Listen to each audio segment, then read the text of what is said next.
Oh, it's rolling? Hi, I'm Rid, and this is Chopper right here, friendly dog. Uh, I'm born and raised in Los Angeles, California, Cape Town. Went to a couple different high schools, and yeah, that's me. I started cooking probably as young as when I was like middle school, around 7 years old. Actually, I never really liked cooking when I started off. My mom used to force me to crack. By the way, she used to work at like a kind of like a farmer's market, and while she cooked all these you know big batches of stews and soup, she would make me crack eggs, like hundreds of them, and she would make me open up cans and cut different vegetables, and I hated it, absolutely hated it. But I didn't start liking it until probably high school when I started just cooking for myself. I think like a lot of people, uh, I like to eat good food, and if I can't go to a restaurant or if I'm at home, I gotta at least know how to cook if I want to eat good. So think I think around high school is when I started to start getting into it. Favorite foods at the top of my head. Wow. Well, I'm Indonesian, so I like a lot of sweet foods. Something crispy, fried chicken. I always love fried chicken. Uh, Rice. Very cultural. I like trying new different things. I think right now one of my favorite things is ramen, um, sushi. Simple things actually. Some things you can make in like 30 minutes or less. Those are one of my favorite foods. As far as how the food industry goes now, I mean, there's a lot of things with like Instagram and like pictures and social media. It's almost, I think, I think it's almost easy to open a restaurant. Like all you gotta do is have something weird, colorful, and aesthetically pleasing to the eye.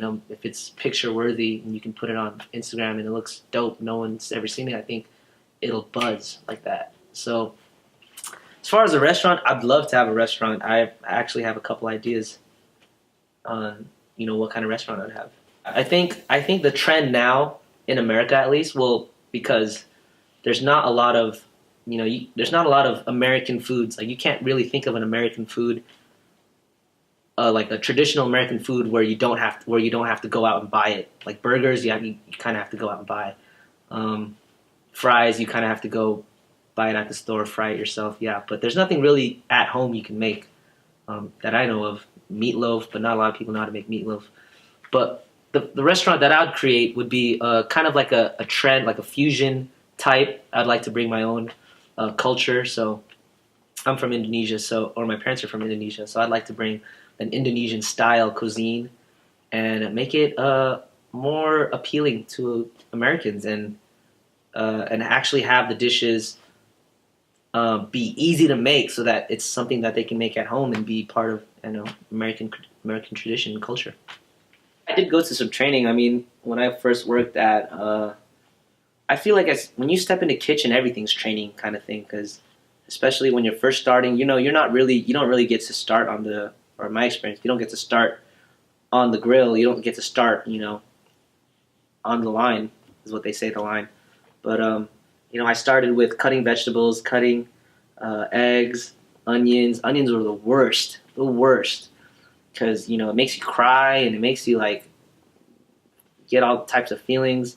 Garlic was another thing. Chilies, I used to cut chilies and accidentally rub my eye, and that was the worst. Actually, I think that's number one. That and then onion crying. But yeah, I mean, you start off with just cutting things, cutting vegetables, prepping.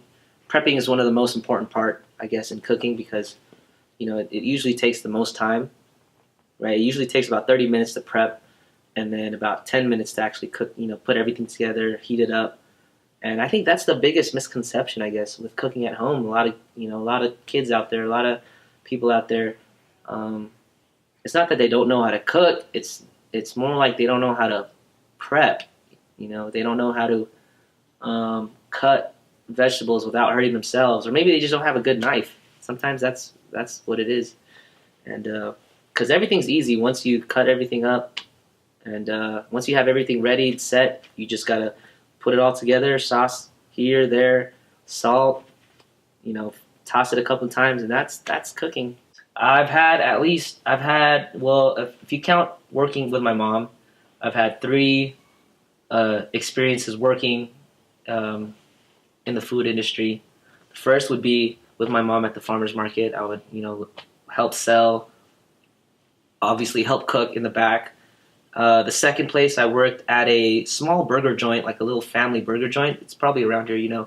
It's called should I name it, or it's called Frosty Queens on Chatsworth. They hate me, by the way. I don't think they ever want to see me again. And then my third job was Panda Express, which is a lot more, I think, a lot more structured, and which was a pretty. I think it was the next step because especially from a family-owned restaurant to a more structured, organized restaurant like Panda Express. The do's and don'ts of cooking. Well, one, wash your hands. Always wash your hands.